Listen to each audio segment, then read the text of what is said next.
Jeanette, your findings in the gender snapshot when it comes to women and girls in the Sustainable Development Goals are actually pretty dire.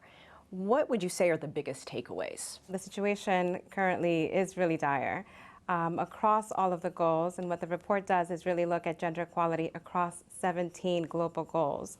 And across them, we're seeing that women and girls are disadvantaged, are facing many, many challenges, whether it be increases in poverty that we've seen recently, increases in hunger, not the kinds of advancements that we want to see in terms of education outcomes, in terms of economic opportunities. And so we're not where we need to be in terms of gender equality. But when you look across the world, that's not quite the case.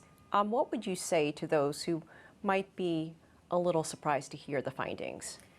What I'll say is that, when you look across countries, you do see some progress. And so I don't want to sit here and say that there hasn't been any progress over the past 10, 20, 15 years. There has been progress. But what we say in the report is that progress has been too slow. It's been uneven. And what we want by 2030 is to achieve these goals, to see a world where there is no poverty, there isn't hunger, and where gender equality is being prioritized, where women and men are facing the same kind of opportunities and life chances that they deserve. I want to quote something from the report. If current trends continue, over 340 million women and girls will still live in extreme poverty by 2030. Progress will need to be 26 times faster to reach no poverty by 2030. So my question is that even possible? And how do you mobilize to even make progress going forward? Yeah.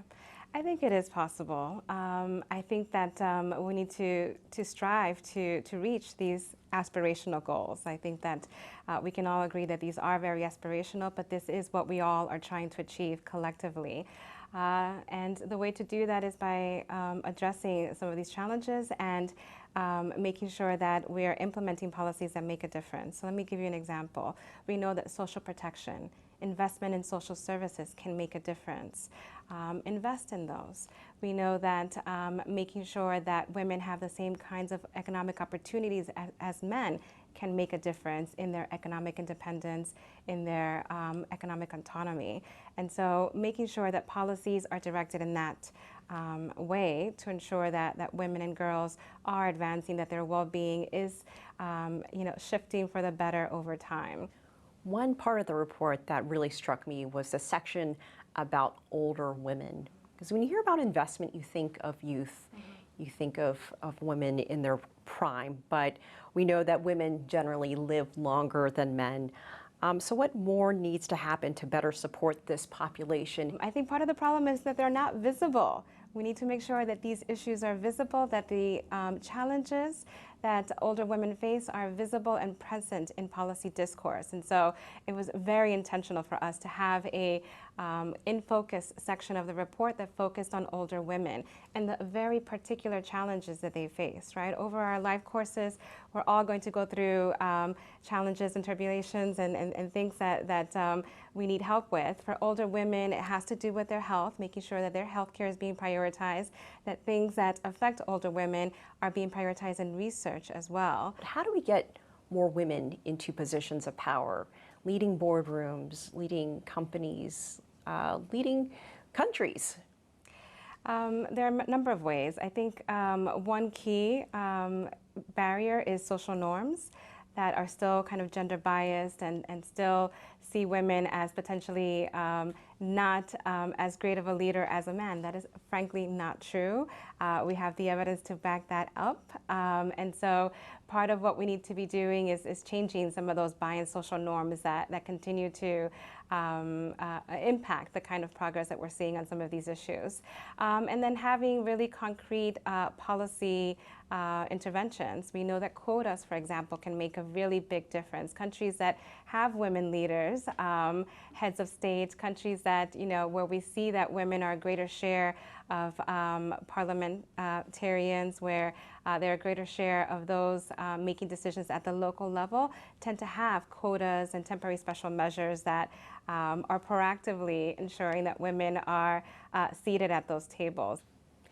You sound very upbeat and optimistic. What message would you want to send to people? I think the message is that we can't do this alone. We have to work together. We need businesses to be proactively supporting gender equality initiatives within their own workforce. We need politicians, we need leaders to be talking about these issues, but also taking action on these issues. We need more research, we need more insights onto what the situations are on the ground and how to best serve women and girls who are facing very unique challenges in their own context. But I think it does require kind of a whole of society approach where we're all doing our part, including in our own homes, right? Making sure that we're raising children, both our boys and our girls, to be advocates and to be supportive of some of these, aspirational goals that we just talked about, including the goal to eradicate discrimination against women and girls and promote gender equality around the world. Jeanette, thank you so much for joining us. Thank you.